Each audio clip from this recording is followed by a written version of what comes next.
This is a French scandal that starts in North Africa, continues in South America, and concludes in the US, and created political turmoil in Europe. Here is the account of the Panama Canal scandal.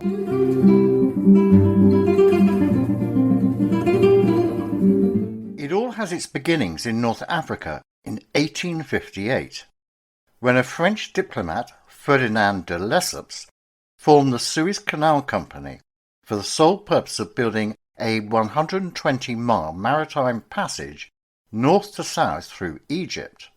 Construction of the canal lasted from 1859 to the official opening on the 17th of November 1869, to much acclaim. It offered ships a direct route between the North Atlantic via the Mediterranean to the Red Sea, avoiding the South Atlantic and the South African Cape, reducing the journey distance from the Arabian Sea to London by approximately 5,500 miles. It contained no locks, with seawater flowing freely through it from end to end. It was a resounding success. The shareholders of this enterprise were French and English companies, as well as many European private individuals, and in France it became a national obsession due to the amount of money that could be made. The canal was the property of the Egyptian government, but it was Europeans, principally French, who owned this highly profitable concessionary company, which operated until 1956, when it was nationalised. Eyes were cast westward in 1892 to see if a similar feat and massive profits could be repeated elsewhere, and there was one obvious candidate: the narrow Isthmus of Panama, connecting North and South America. After the success of the 120-mile-long Suez Canal, what could possibly go wrong? Especially a canal which would cover a shorter distance of 52 miles. And on who better to lead this project than the now 74-year-old Ferdinand de Lesseps, the man behind the Suez success. The Panama Canal greatly reduces the time for ships to travel between the Atlantic and Pacific Oceans, enabling them to avoid the lengthy, hazardous route around the southernmost tip of South America. It was one of the largest and most difficult engineering projects ever undertaken. Ships sailing between the east and west coasts of the United States, which otherwise would have to sail around Cape Horn in South America, were able to shorten their voyage by around 9,200 miles by using the canal. Savings of up to 4,000 miles would also be made on voyages between one coast of North America and ports on the other side of South America. Ships sailing between Europe and Asia or Australia would be able to save as much as 2,000 miles by using this route. In 1879, when the International Congress of Geographical Sciences met in Paris and voted in favour of the construction of the Panama Canal, the 74-year-old de Lesseps undertook to carry out the project. His despotic temper and stubbornness made him fail to appreciate the difficulties of the task. At first he thought it would be possible to pierce a canal without locks, even though the route was barred by mountains and by the torrential Chagres River. De Lesseps handled the vitally important work of promoting and raising money for the project from private subscriptions himself. His balanced confidence and enthusiasm for the project, as well as a dogged faith in the miracle of technology, attracted many shareholders. It is estimated that 800,000 French citizens eagerly invested because public loans were backed by the French government. It was a safe bet. In fact, investing in the project was regarded as a sort of patriotic public service. Work on the canal got underway in early 1881, but de Lesseps was not adequately prepared for the harsh conditions in Panama. Other attempts had been made to create the waterway given its strategic location and the potential of its narrow isthmus separating two great oceans. Other trade links in the area were attempted over the years.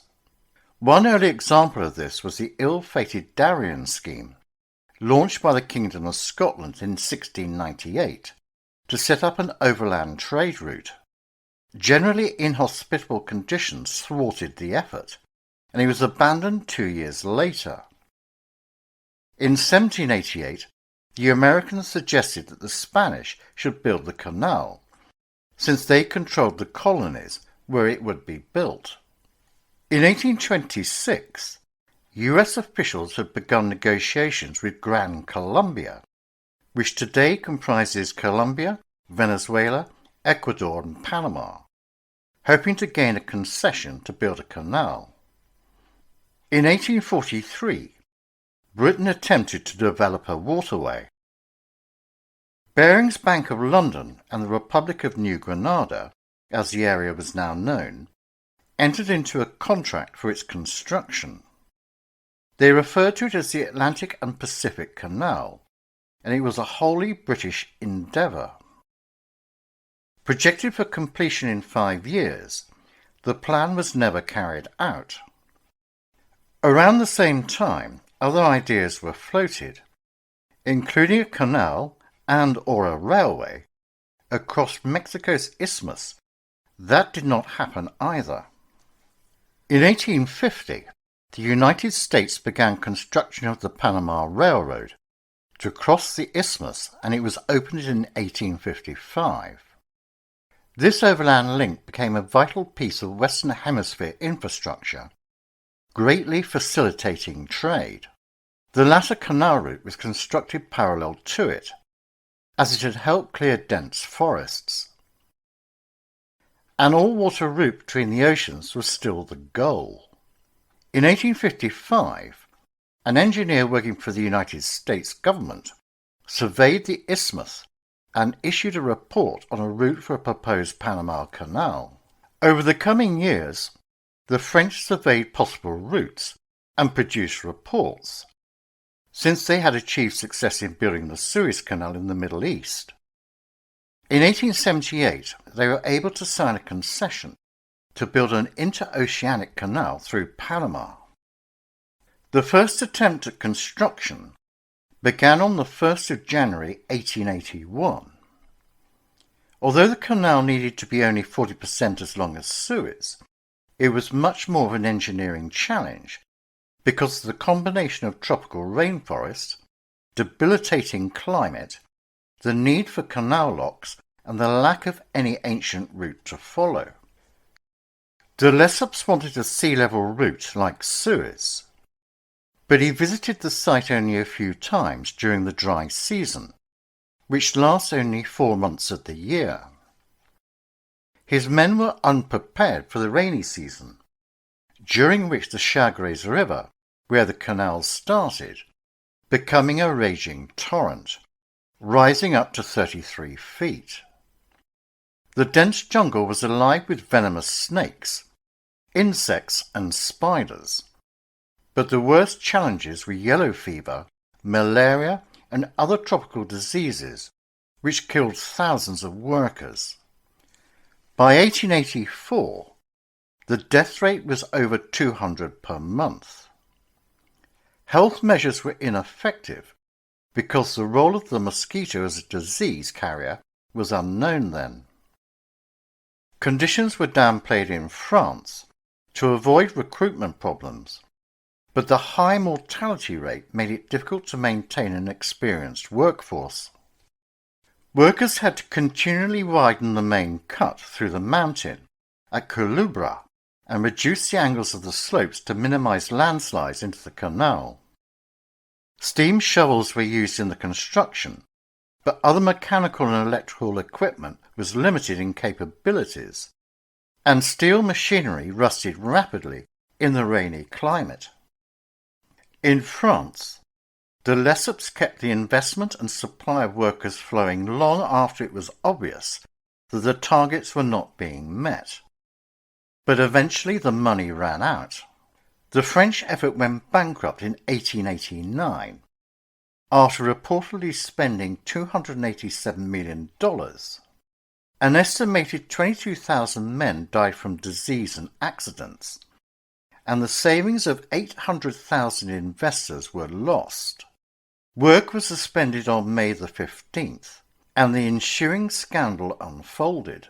The task proved to be beyond the capacities of a private company, so that eventually, in 1889, the company that de Lesseps had formed had to liquidate.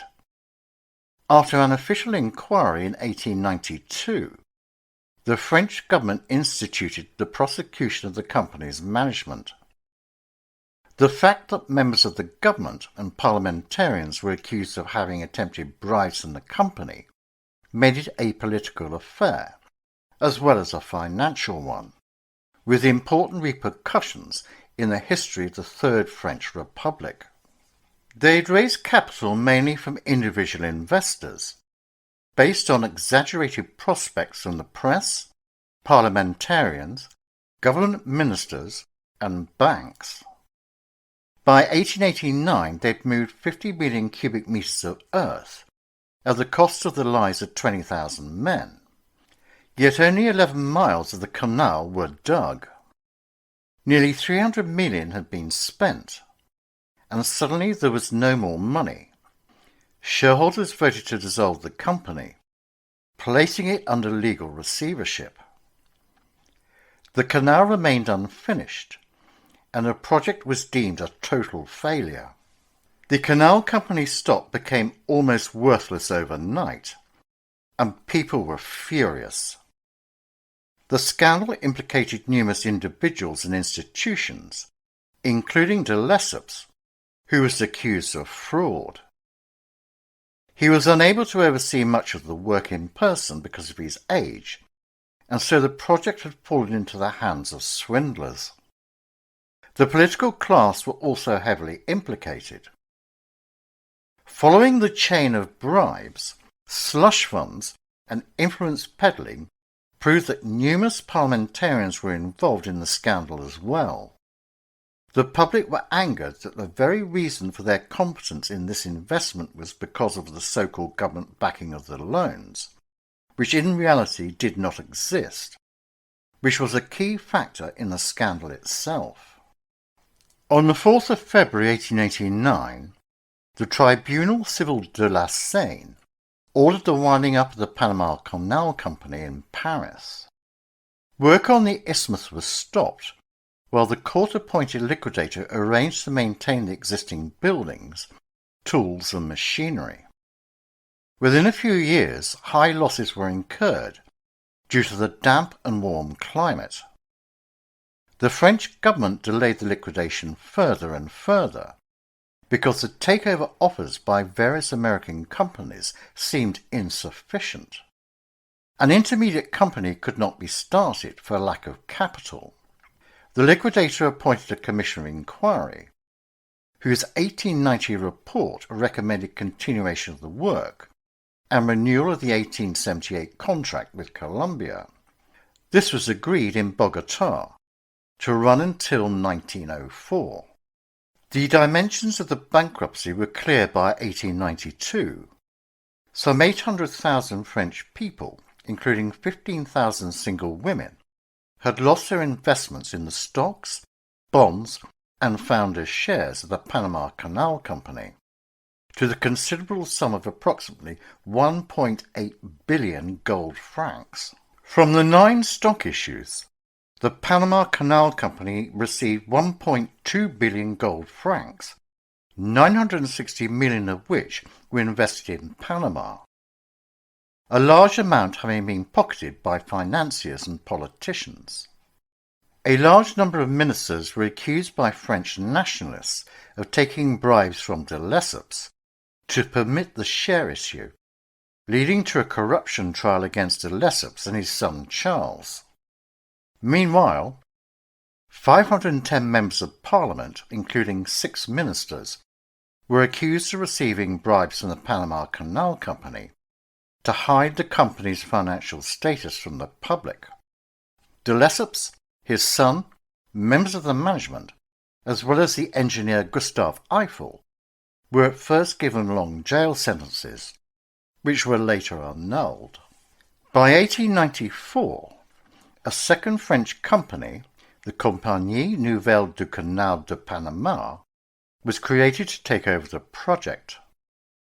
A minimal workforce of a few thousand people was employed, primarily to comply with the terms of the Colombian-Panama Canal concession, to maintain the existing excavation and equipment in a proper condition while the company sought a buyer for these assets, with an asking price of $109 million. In the meantime, they continued with enough activity to maintain their franchise. Eventually, de Lesseps realized that a lock and lake canal was more realistic than the sea-level version. The Comité Technique, a high-level technical committee, was formed by the Compagnie Nouvelle to review the studies and the work that was already finished, and that what was still ongoing, and come up with the best plan for completing the canal. The committee arrived on the Isthmus in February 1896 and went immediately, quietly and efficiently about their work of devising the best possible strategy, which they presented in November 1898. Many aspects of the plan were similar in principle to the canal that was finally built. It was a lock canal with two high-level lakes to lift ships up and over the mountains. In the bribery trial, the former City Development Minister received 5 years imprisonment, of which he served 3 years. Baron Reinach, the financial advisor of the Canal Company, an agent for various bribes, committed suicide. Other defendants fled to England.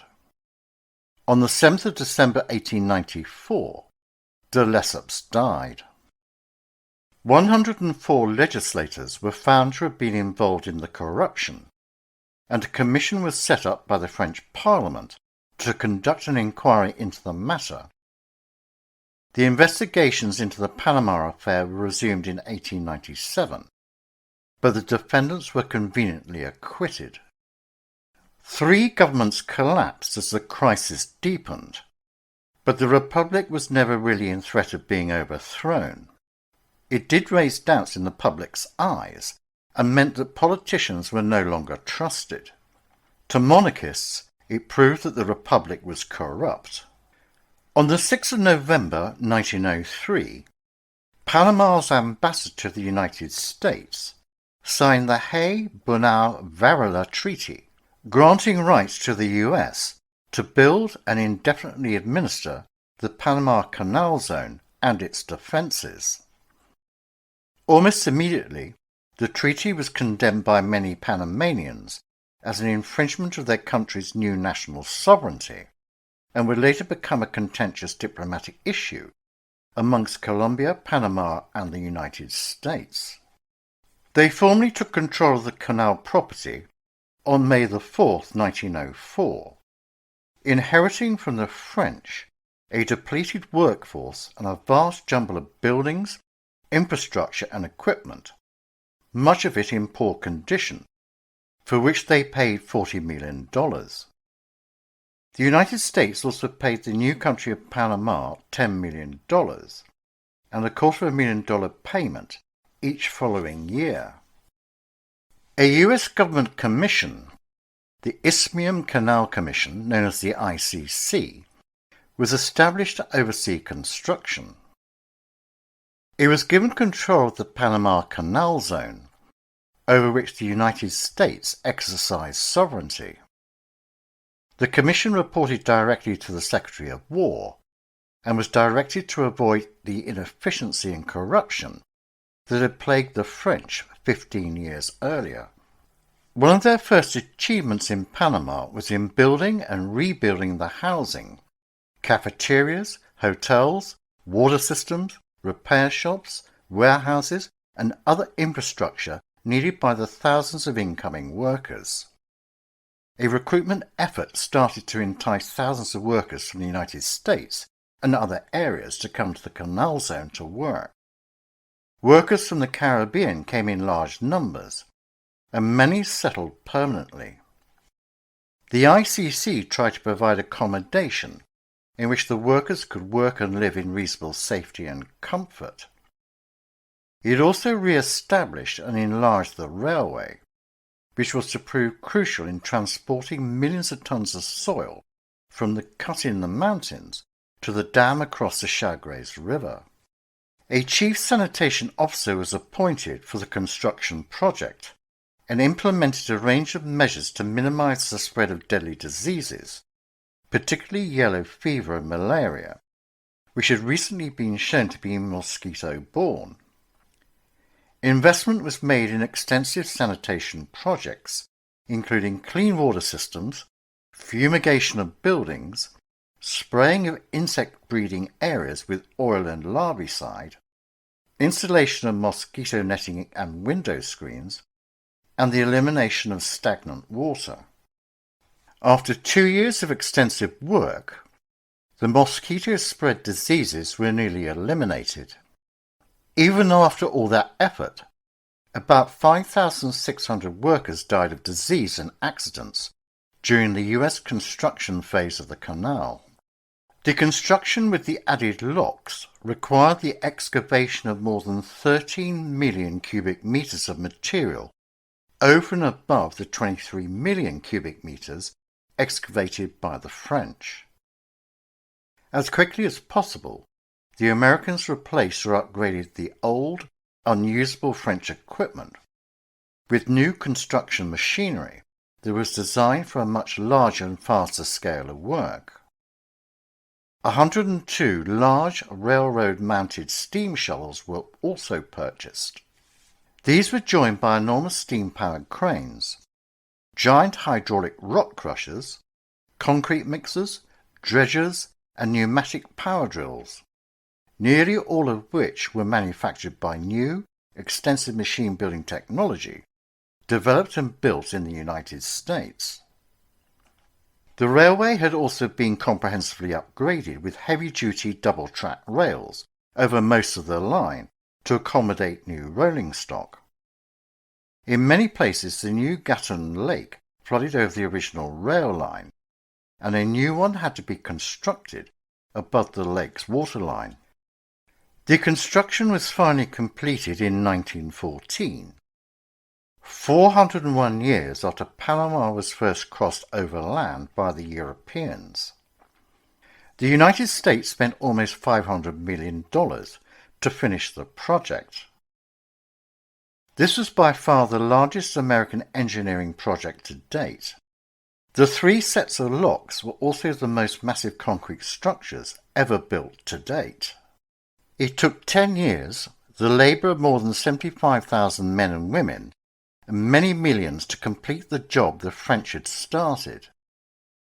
The builders of the canal faced unprecedented problems, from tropical diseases, the unusual geology of the isthmus that made landslides a constant hazard, the enormous size of the locks and volume of the excavations needed, as well as the need to establish whole new communities, to importing every last nail, and to organise work on a scale never before seen. The canal opened to traffic on August the 15th, 1914.